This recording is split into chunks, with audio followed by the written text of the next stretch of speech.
السلام علیکم، امید ہے کہ آپ سب لوگ خیر و عافیت سے ہوں گے۔ آج سے ہم پھر سے ترجمہ اور تفسیر کا آغاز کرتے ہیں۔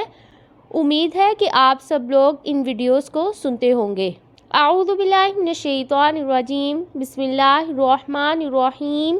ان الذین، بے شک وہ لوگ جو آمنوا ایمان لائے، وعملوا الصالحات اور انہوں نے نیک عمل کیے، وَأَخْبَتُوا اور انہوں نے عاجزی کی، إِلَىٰ رَبِّهِمْ اپنے رب کی طرف، أُولَٰئِکَ یہی لوگ ہیں، أَصْحَابُ الْجَنَّةِ جنت والے، ہم وہ فیہا اس میں، خالدون ہمیشہ رہنے والے ہیں۔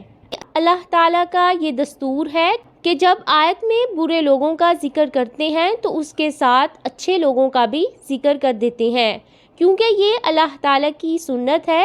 جب جہاں کفار اور اس کے انجام کا ذکر آتا ہے تو ساتھ ہی ایمان کا اور اس کی جزا کا ذکر بھی آتا ہے۔ ایمان والے جن کے دل، جن کے جسمانی اعضاء اللہ تعالیٰ کی فرما برداری کرنے والے تھے، یہ لوگ جنت کے وارث ہوں گے۔ جو لوگ ایمان لائے، انہوں نے اعمال صالح کیے، اپنے رب کے سامنے عاجز اور اس کی تقدیر پر اور اس کے فیصلے پر مطمئن ہوں گے اور وہ جنت کے مالک ہوں گے۔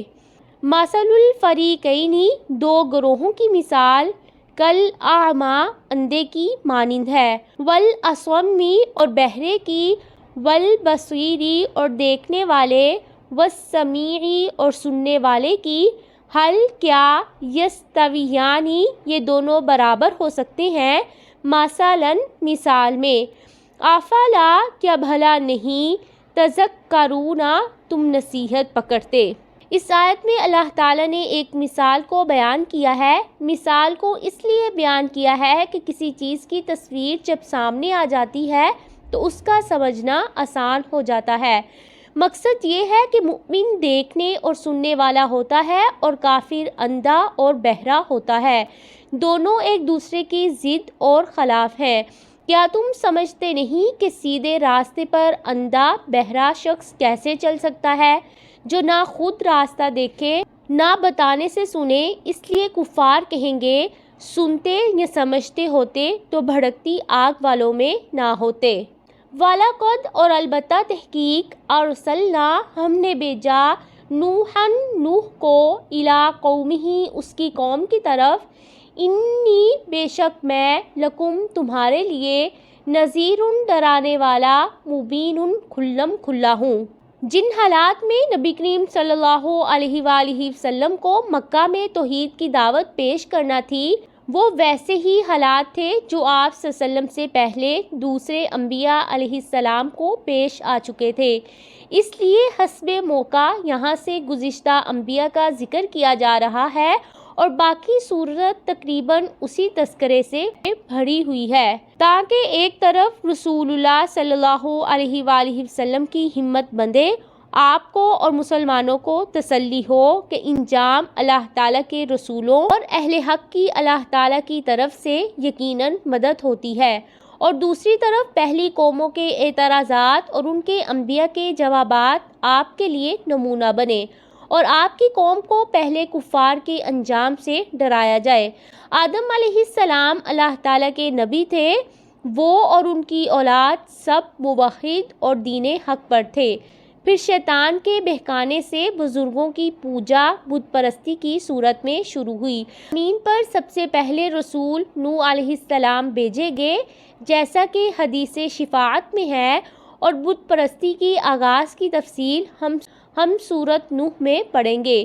نوح علیہ السلام کا ذکر قرآن مجید میں 43 بار آیا ہے۔ اللہ تعبدوا یہ کہ نہ تم عبادت کرو، الا اللہ مگر اللہ تعالیٰ کی، انی بے شک میں، اخاف میں ڈراتا ہوں، علیکم تمہیں، عذاب سے، یوم علیم دردناک دن کے۔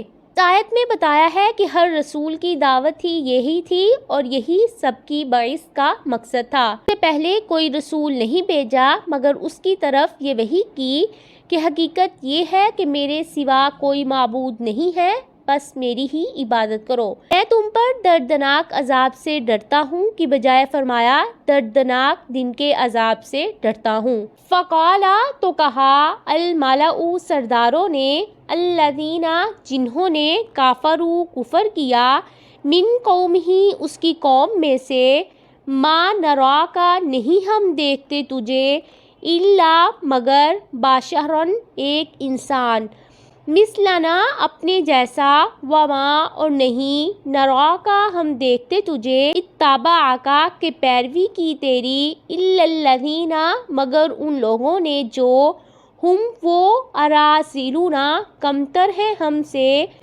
بادی الرأی بظاہر دیکھنے میں وما نرا اور نہیں ہم دیکھتے لکم تمہارے لیے علینا اپنے اوپر من فضل کوئی فضیلت بلکہ نظنکم ہم سمجھتے ہیں تمہیں کاذبین جھوٹے۔ اس آیت میں وہ اعتراضات بیان کیے ہیں جو منکرین حق کی طرف سے تمام انبیاء پر ہوتے رہے ہیں، جن کے خیال میں نبی یا تو مفوق البشر ہونا چاہیے یا اس کے ساتھ کوئی فرشتہ ہونا چاہیے یا مال و دولت شان و شوکت کے لحاظ سے بھر کر ہونا چاہیے۔ حق کی تاریخ میں یہ بات بھی ہر دور میں سامنے آتی رہی ہے کہ ابتدا میں اس کو اپنانے والے ہمیشہ وہ لوگ تھے جنہیں معاشرے میں کمزور اور کمتر سمجھا جاتا تھا۔ صحیح بخاری کی ایک روایت ہے، شام روم ہرقل نے ابو سفیان رضی اللہ تعالیٰ عنہ سے نبی کریم صلی اللہ علیہ وآلہ وسلم کی باتیں پوچھیں تو ان میں سے ایک بات یہ بھی پوچھی کہ اس کے پیروکار معاشرے کے معزز سمجھنے والے لوگ ہیں یا کمزور لوگ؟ تو حضرت ابو سفیان نے جواب دیا کہ کمزور لوگ، جس پر ہرقل نے کہا رسولوں کے پیروکار یہی لوگ ہوتے ہیں۔ قرآن کریم میں بھی وضاحت کی گئی ہے کہ خوشحال طبقہ ہی سب سے پہلے پیغمبروں کی تکذیب کرتا رہا ہے۔